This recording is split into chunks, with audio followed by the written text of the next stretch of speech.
His mates called him Basher Bates, my Uncle Sid. Sid was a corporal in the 1st Battalion, the Royal Norfolk Regiment, during the Battle of Normandy. In the early morning of the 6th of August 1944, the battalion was sent to the Perrier Ridge to relieve the Monmouthshire Regiment, which had taken a battering from the Germans. Sid was put in charge of a forward section after his sergeant was killed. Then all hell let loose. Suddenly his platoon was attacked from 2 positions and included panzer tanks and panzer grenadiers of the 10th SS Panzer Division, quite an elite unit. Sid decided to move his platoon to a better position to try to stop the enemy's advance, but his mate, nicknamed Tojo because he resembled the then Japanese Prime Minister, took a machine gun burst in his face and was killed.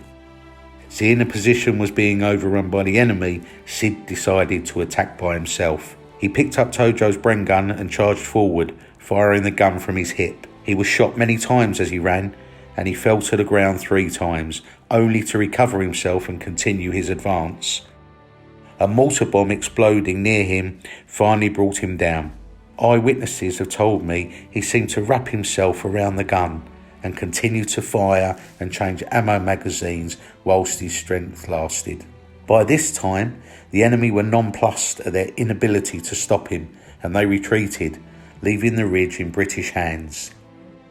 Sid died 2 days later at a farmhouse which was being used as a forward field hospital. Corporal Sidney Bates VC was buried in a field with other comrades.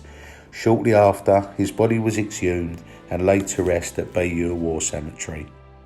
My family received this telegram telling them about his VC in November 1944. My Uncle Sid is the only Victoria Cross recipient to be named on the British Normandy Memorial. I'll never forget his incredible act of valour to save his mates. We will remember them.